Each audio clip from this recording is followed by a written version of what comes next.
it's still before their review board. I don't know. They say if you force a review and they rule against it, you can lose the channel. One strike, usually get 3. We're talking about something that's reached 150 million people, that one channel, that's going to reach even more in the next year. It's growing exponentially. You know, that's a major TV channel in any city that's had that many views. I mean, go look at it. We've had hacks of the site, every form of chicanery you can imagine. And now they've introduced the legislation, which mirrors the global treaty. Remember the secret copyright treaty earlier this year that came out that Obama wants, where no judge, no jury. If a corporation says you've infringed in word, in video, in anything, your site is taken. Not just deleted, they can take it and sell it. Asset forfeiture seizure. No judge, no jury. Just like cops under Admiralty pull over old ladies. It's in the news all the time. Why do you have $3,000? They ask a Depression-era woman. She says, because I always carry a lot of cash when I'm traveling.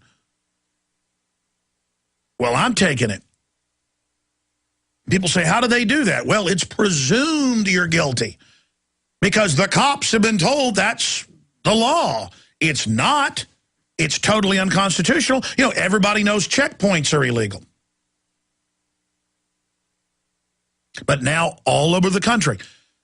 Sometimes I get in arguments with Ventura. You know, we're good friends now, but something will shock him so much, and you can see him, not again, not more. And he's like, yeah, I'm not missing driving. I mean, I'm not missing flying. I'm enjoying driving my RV around, and so hadn't heard my court case. We'll be the first to know when the judge rules if it goes forward. And I said, you know the TSA is setting up checkpoints on the highways. And he said, come on, Alex, you know, you're joking with me. That's totally unconstitutional, and I would have heard about it. And I said, well, it hadn't gotten a lot of news, but it's been in some newspapers, it's been on television, but they basically say it's a good thing. The TSA is now federalizing local police and setting up checkpoints where everybody's searched, and in some cases they're frisking people, and they're driving them through big X-ray machines with no shielding. And he's looking at me, and he goes, no, I don't believe it. No. So I got my iPad,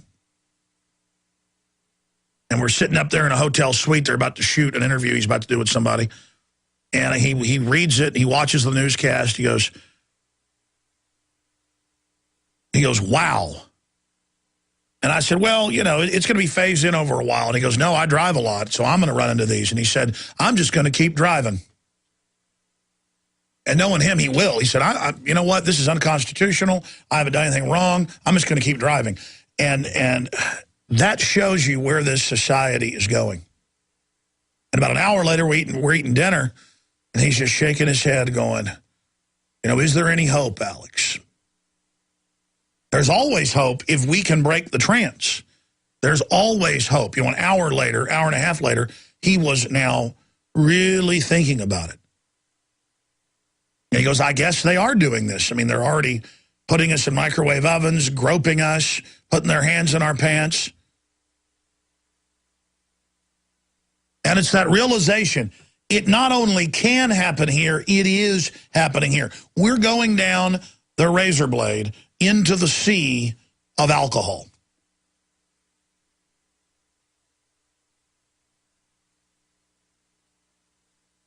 We are slipping down into the abyss, and we have the most wicked, most macabre, most sadistic, most twisted elites, and I've studied history, that the world has ever had. We've got the worst of the worst of the worst of the worst of the most sickeningly vicious and bloodthirsty and wicked inventors of evil that the world has ever seen. The most duplicitous, hundreds of layers of deception and twisting, just absolute, abject, total portal to hell running this world. Pure death, destruction for all the servants of evil. And they advertise, they're going to kill at least 90%. And that's just to fool the 10% that think they're going to still be around. When you get into higher level writings of the elite, they discuss whether they should kill all humans. And they discuss there being two globalists left and them basically having a fight to the death with swords. I mean, whoa. Whoa. That's who runs things. And you think all these wars and all this torture and evil is for Al-Qaeda? I knew a decade ago, and then I got the documents 3 years ago and broke it. Nationally, I got a call from Ron Paul's office. I got a call from Chuck Baldwin's office because they were in it. And they're like, Alex, is this really real? And of course it's real that you're on a terrorist list. And they tell cops if you've got an American flag on your bumper, that says, get us out of the UN, you're a terrorist. Of course it's real, because the feds took a week to admit it was real. I said, look at that control code on the bottom. I called the FBI. They started threatening me, asking me how I got it. And I said, I got it from people inside. That was with the federal master document. Then, of course, it was the MIAC that state police sent me.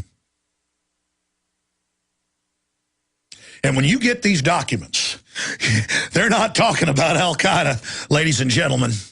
They're talking about people that can skin a buck and run a trot line. They're talking about people that love freedom. They're talking about people that aren't in the matrix. They are scared of veterans. The #1 threat is a veteran. And here's these veterans empowering this whole evil structure because of the brainwashing cover story. And the minute you get out, you are their #1 enemy if they can't recruit you to be a cop. And then they do the psychological testing and they've got your record. They're not going to accept you if you showed concern when the helicopter blew up the car full of kids for no reason. I found out they do reports. You see that Apache helicopter shoot up the Reuters van with little kids in it, and then Army soldiers run over and get the kids, and you hear them on the radio, I got kids, and you hear the helicopter guys laughing. Whatever, that's what you get coming to a battle. It's not a battle. They're out in the middle of the city. Reuters camera guys got their kids with them. But again, the point is the guys actually on the ground that have got to see the kids, shot by the high-powered gun on the nose of that thing, they're actually down there with the people. But you've got the guys back, 800 yards, 1,000 yards, and they're, look at those guys. I mean, that's when you hear them start going, whatever, because they hear the Army on the ground. The Army soldiers going, we got kids, get me a medevac immediately. They're hurt bad, and they're running with them. And you hear the guys who are separated from it up there. And again, the good thing is if they would have really gotten off on it, it would mean they've already lost their souls. No, they have to, it's what you get going to a battle zone, to salve their soul. But see, if they don't repent, they will be brought into deeper levels of darkness. You have got, listen, this whole modern warfare system, they admit the Pentagon developed video games for instinctive shooting, so you dehumanize targets. All the violence on television is admittedly to desensitize you. That's why when the Marines threw the puppy a few years ago, they grab it, it's crying, they throw it off the cliff and laugh. And there's hundreds of these where they torture animals to death, these videos. Michelle Malkin came out and said I was a liar and that it was a toy dog and that I basically worked for Al-Qaeda. And all these idiots said, look how its feet are up. That's a toy. You ever held a dog up by its scruff? That's how they want to be moved when they're puppies. That's how their mother carries them. They hold their feet up. It was clearly a fat little lab puppy mix. And they lied and got so upset and said I was a liar for popularizing that video because our troops wouldn't do that. Really? Really? There aren't psychopaths in there that enjoy it? Because our troops wouldn't do that. They had to say I was the liar. And then the Marine Corps came out and said, no, he's being disciplined. It really happened. And the neocons still came out and said it was fake because it was psychological warfare, because we've seen so many deaths of simulated deaths and real deaths of humans that it doesn't affect us anymore. We've seen more simulated deaths that our subconscious takes as real than a Dachau executioner in Nazi Germany or a Soviet commandant over an extermination camp. We have seen more simulated death than the most hardcore soldiers in history have seen. People think it's entertainment. I've been at violent films while people are being killed and tortured, and people are laughing, eating popcorn. Of course, when that person gets in a car wreck and is all wound up in metal, and their legs, you see their legs chopped off beneath them, it's not going to be funny then. Or let's say somebody mugs you and takes a steel pipe across your teeth and knocks your teeth out, and then takes you in an alley and starts raping you. See, it's not going to be funny then, huh? Or let's say, God forbid, you're in a car wreck and the car rolls and you get out and your three-year-old's face is ripped off. Is it going to be popcorn time then, huh? You see, that's the real world. And that's what men get angry at and don't like, because we want our people to be safe. We want decency and honor and purity and what's good. Not because we're perfect, but because we're reaching to be good.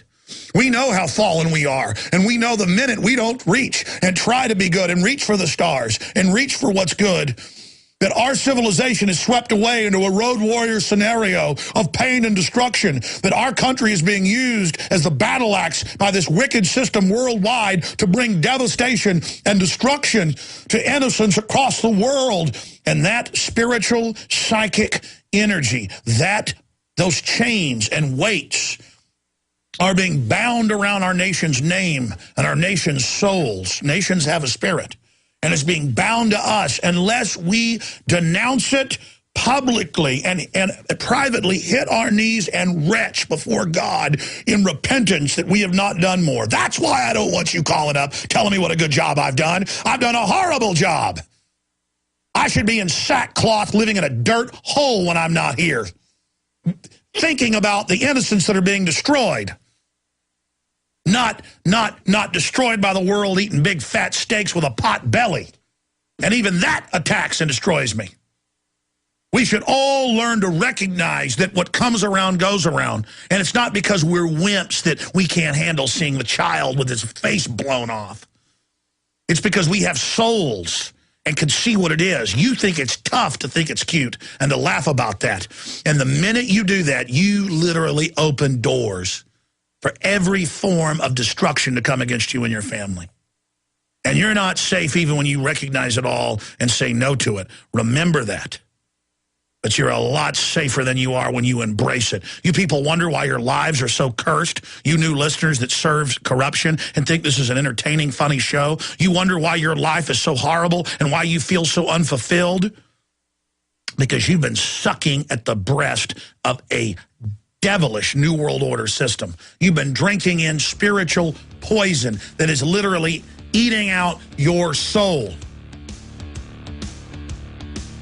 Now, when we come back, I'm going to play the video and the audio of just one of thousands of videos you can watch with children absolutely devastated.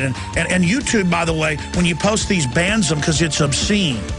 Oh, no, killing the kid isn't obscene. Showing it is.